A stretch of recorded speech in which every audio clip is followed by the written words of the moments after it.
వైసీపీలో ఇన్ఛార్జీలుగా బాధ్యతలు స్వీకరించిన నేతలందరూ ప్రచారంలో దూసుకెళ్లే పనిలో పడ్డారు. అయితే ఆ సెగ్మెంట్ కొత్త ఇన్ఛార్జ్ మాత్రం రకరకాల డౌట్లతో మీనమేషాలు లెక్కపెడుతున్నారు. చేతి చమురు వదిలించుకుంటూ జనంలోకి వెళ్తే చివరికి టికెట్ ఖాయమవుతుందో లేదో అని టెన్షన్ పడిపోతున్నారు. వివిధ సెగ్మెంట్లలో వైసీపీ అధ్యక్షుడు ప్రకటించిన ఇన్ఛార్జీలు ఓవర్ నైట్ మారిపోతుండడమే అందుకు కారణమంటున్నారు. సదరు సెగ్మెంట్లో సిట్టింగ్ ఎమ్మెల్యేని షిఫ్ట్ చేసి మరీ ఆ నాయకుడికి ఇన్ఛార్జ్ బాధ్యతలు అప్పగించారు జగన్. అయితే ఆయన కేవలం ఇన్ఛార్జ్ మాత్రమే అని, అభ్యర్థి వేరే ఉన్నారన్న ప్రచారం మొదలైంది. దాంతో సదరు కొత్త నేత దిక్కులు చూడాల్సి వస్తోందట.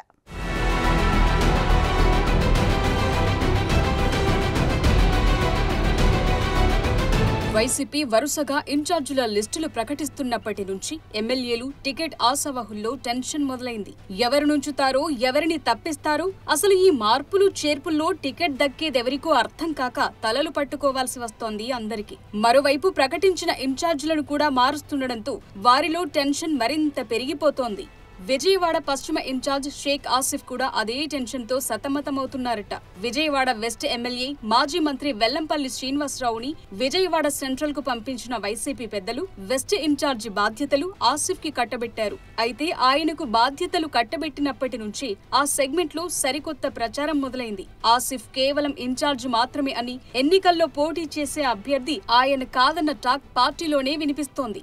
ఆ ప్రచారానికి తగ్గట్లే ఇప్పటి వరకు ఆసిఫ్ కు సీఎం జగన్ నుంచి పిలుపు రాలేదు. పార్టీ పెద్దలు సీఎంఓకి పిలిచి ఆయనకు టికెట్ పై క్లారిటీ ఇవ్వలేదు.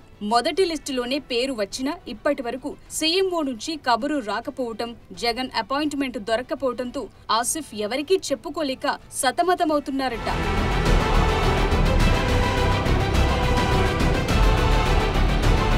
ఆసిఫ్ వైసీపీ స్థాపించిన నాటి నుంచి పశ్చిమ నియోజకవర్గంలో యాక్టివ్ గా పనిచేస్తూ వచ్చారు. గతంలో ఒకసారి ఇన్ఛార్జిగా పనిచేసిన అనుభవం ఉన్నప్పటికీ సెగ్మెంట్ లో పార్టీ శ్రేణులపై గ్రిప్ సాధించలేకపోయారన్న అభిప్రాయం ఉంది. కార్పొరేటర్ గా YCP minority welfare committee chairman గా బాధ్యతలు నిర్వహించినప్పటికీ నియోజకవర్గంలో వెల్లంపల్లి స్థాయిలో పాపులారిటీ సంపాదించుకోలేకపోయారు. మైనార్టీ లీడర్ గా ఎస్టాబ్లిష్ అయిన పార్టీ పరంగా సరైన పదవి కూడా దక్కలేదాయనికి. విజయవాడ మేయర్ పదవి ఆశించినా దక్కలేదు, ఎమ్మెల్సీ పదవి అడిగినా ఇవ్వలేదు. దీంతో పార్టీలో సరైన గుర్తింపు లేదని మదన పడుతుంటారాయన.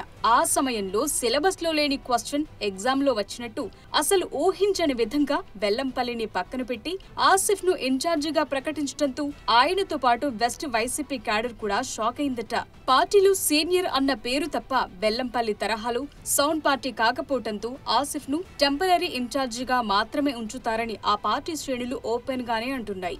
ఆసిఫ్ కు పార్టీ సమన్వయ బాధ్యతలు కట్టబెట్టినప్పటికీ నియోజకవర్గంలో కీలక నేతలెవరూ ఆయన్ని పలకరించిన పాపాన పోలేదు.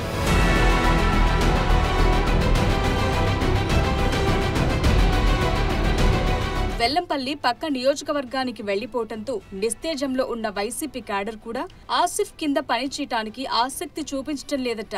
ఆ పరిణామాలకు తోడు తనను అడగకుండానే ఇన్ఛార్జిగా ప్రకటించటం, అందరూ ఇన్ఛార్జీలతో మాట్లాడిన సీఎం తన ముఖం కూడా చూడకపోవటంతో ఆసిఫ్ కూడా ఆ బాధ్యతలు టెంపరరీనే అని భావిస్తున్నారట. పశ్చిమ క్యాడర్ నుండి సహకారం లేకపోవటం, అభ్యర్థిని మారుస్తున్నారనే ప్రచారంతో ఢీలా పడ్డ ఆసిఫ్ కు అనుకోకుండా దెందులూరు సిద్ధం సభలో జగన్ ను కలిసే అవకాశం వచ్చింది. అయితే అక్కడ జస్ట్ జగన్ నమస్కారం మాత్రమే పెట్టారు. అప్పుడు తనకు పశ్చిమ ఇన్ఛార్జ్ అని చెప్పుకునే అవకాశం కలిగినందుకు సంబరపడ్డారంట ఆయన. దాంతో రెట్టించిన ఉత్సాహంతో సెగ్మెంట్ లో తిరుగుతామని భావించిన క్యాడర్ పరంగా సహకారం లభించడం లేదట.